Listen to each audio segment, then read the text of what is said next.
સુરતમાં ગેસ લીકેજની એક પછી એક ઘટનાઓ. વેસુ વિસ્તારમાં ગેસ રિપેરિંગ દરમિયાન એકાએક સ્પાર્ક થતા આગ ફાટી નીકળી. મોટરસાયકલ બળીને ખાક, એક ઈજાગ્રસ્ત. સુરત શહેરમાં ગેસ લીકેજને કારણે આગ લાગવાની ઘટનામાં સતત વધારો થઈ રહ્યો છે. ગઈકાલે પણ ગોળાદરા વિસ્તારમાં ગેસ લાઇનમાં લીકેજ થતા 4 લોકો ગંભીર રીતે દાઝી ગયા હતા. આજે વિસ્તારમાં ફરી એક વખત ગેસ લીકેજની ઘટના થતા એક વ્યક્તિને ઈજા થઈ હોવાનું સામે આવ્યું છે. ગેસ લાઇન રિપેરિંગ દરમિયાન ઘટના બની. વેસુ વિસ્તારમાં પોદ્દાર રેસિડેન્સી પાસે ગેસ લઈને અંગે ફરિયાદ હોવાથી કંપનીના માણસો દ્વારા સ્થળ પર આવીને કામગીરી કરી રહ્યા હતા. ગેસ કંપનીને ફરિયાદ મળી હતી કે ગેસ ખૂબ જ ધીમો આવી રહ્યો છે, જેને કારણે રિપેરિંગની કામગીરી સોસાયટીના પાસે કરવામાં આવી રહી હતી. રિપેરિંગ દરમિયાન એકાએક સ્પાર્ક થતા આગ લાગી ગઈ હતી. કંપનીના માણસો દ્વારા કામગીરી દરમિયાન જ ઘટના બનતા દોડધામ મચી હતી.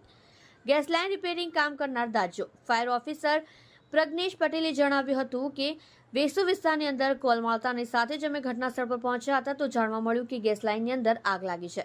રિપેરિંગ દરમિયાન જ આ ઘટના બની હતી, જેમાં રિપેરિંગ કરવા આવનાર વ્યક્તિ દાઝી ગયો હતો. તેના કારણે તેને તાત્કાલિક સારવાર માટે હોસ્પિટલ ખસેડવામાં આવ્યો હતો. તેમજ જ્યાં આગળ આગ લાગી હતી તેની આસપાસ વાહનો પાર કરેલા હતા, જે પૈકી એક મોટરસાયકલ બળીને ખાખ થઈ ગઈ હતી.